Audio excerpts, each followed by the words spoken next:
అఊజు బిల్లాహి మినష్ షైతానిర్ రజీమ్. శపించబడిన బహిష్కరించబడిన శైతాన్ నుండి రక్షణ పొందటానికి అల్లాహ్ శరణు వేడుకో. లఖద్ కాన ఫీ యూసుఫ వ ఇఖ్వతిహి ఆయాతుల్ లిస్సాయిలీన్.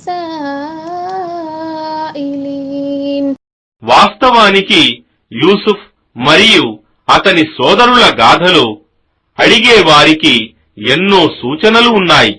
إذ قالوا ليوسف وأخوه أحب إلى أبينا منا ونحن عصبة إن أبانا لفي ضلال مبين. అప్పుడు వారు యూసుఫ్ సోదరులు పరస్పరం ఇలా అనుకున్నారు, మనది ఒక బలమైన వర్గం. అయినప్పటికీ యూసుఫ్ మరియు అతని సోదరుడు బెన్యామీన్ అంటే మన తండ్రికి మనకంటే ఎక్కువ ప్రేమ.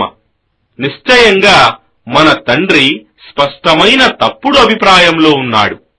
اقتلوا يوسف أو اطرحوه أرضا يخل لكم وجه أبيكم وتكونوا من بعده قوما صالحين. వారిలో ఒకడు ఇలా అన్నాడు, యూసుఫ్ను చంపండి లేదా అతన్ని ఎక్కడైనా ఒంటరిగా వదిలిపెట్టండి. ఇలా చేసినట్లయితే మీ తండ్రి ధ్యాస ప్రేమ కేవలం మీ వైపునకే మరలుతుంది. ఆ తరువాత మీరు ప్రాయశ్చిత్తం చేసి సద్వర్తనులుగా ప్రవర్తించండి. قال قائل منهم لا تقتلوا يوسف وألقوه في غيابة الجب يلتقطه بعض السيارة إن كنتم فاعلين. వారిలో మరొకడన్నాడు, యూసుఫ్ను చంపకండి. మీరు ఏదైనా చేయాలనే అనుకుంటే అతనిని ఒక లోతైన బావిలో పడవేయండి. ఎవరైనా బాటసారులు అతనిని తీసుకుని పోవచ్చు. قالوا يا أبانا ما لك لا تأمنا على يوسف وإنا له لناصحون.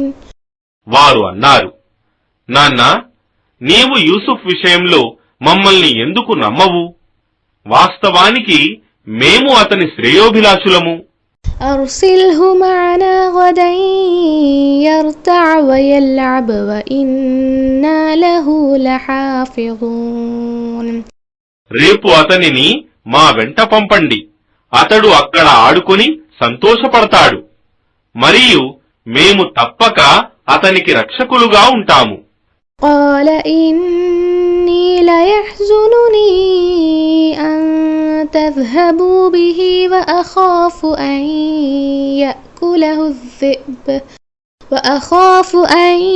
يأكله الذئب وأنتم عنه غافلون.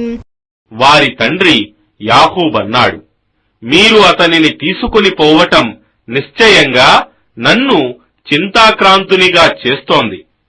మీరు అతని విషయంలో ఏమరుపాటులో ఉన్నప్పుడు అతనిని ఏదైనా తోడేలు తినివేస్తుందేమోనని నేను భయపడుతున్నాను. قالوا لئن أكله الذئب ونحن عصبة إنا إذا لخاسرون. వారన్నారు, మేము ఇంత పెద్ద బలగం ఉన్నప్పటికీ అతనిని తోడేలు తినివేస్తే నిశ్చయంగా మేము పనికిరాని చేతగాని వారమే కదా. فلما ذهبوا به وأجمعوا أن يجعلوه في غيابة الجب وأوحينا إليه لتنبئنهم بأمرهم هذا وهم لا يشعرون. ఆ పిదప వారు అతనిని తీసుకుని పోయి ఒక లోతు బావిలో పడవేద్దామని నిర్ణయించుకున్నారు. అప్పుడు మేము అతనికి దివ్యజ్ఞానం వహీ ద్వారా ఇలా తెలిపాము, నీవు ఒకరోజు వారికి ఈ కార్యాన్ని జ్ఞప్తికి తెచ్చే సమయం వస్తుంది మరియు వారు నిన్ను గుర్తుపట్టలేరు. وجاءوا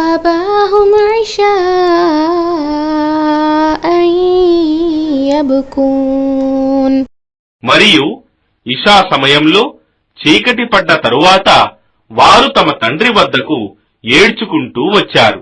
قالوا يا أبانا إنا ذهبنا نستبق وتركنا يوسف عند متاعنا فأكله الذئب وما أنت بمؤمن لنا ولو كنا صادقين. వారన్నారు, ఓ నాన్నా, మేము పరుగు పందాలలో మునిగిపోయాము మరియు యూసుఫ్ను మేము మా సామాగ్రి వద్ద విడిచి వెళ్ళాము. అప్పుడు ఒక తోడేలు అతనిని తినిపోయింది మరియు మేము సత్యం పలికినా నీవు మా మాట నమ్మకపోవచ్చు. وجاءوا على قميصه بدم كذب قال بل سولت لكم أنفسكم أمرا فصبر جميل والله المستعان على ما تصفون. వారు అతని అంగికి బూటకపు రక్తాన్ని పూసి తెచ్చారు. వారి తండ్రి అన్నాడు, మీ ఆత్మ మిమ్మల్ని ఒక ఘోర విషయాన్ని తేలికైనదిగా అనిపించేటట్లు చేసింది. ఇక నా కొరకు సహనమే మేలైనది మరియు మీరు చెప్పే విషయంలో అల్లాహ్ సహాయమే నేను కోరేది.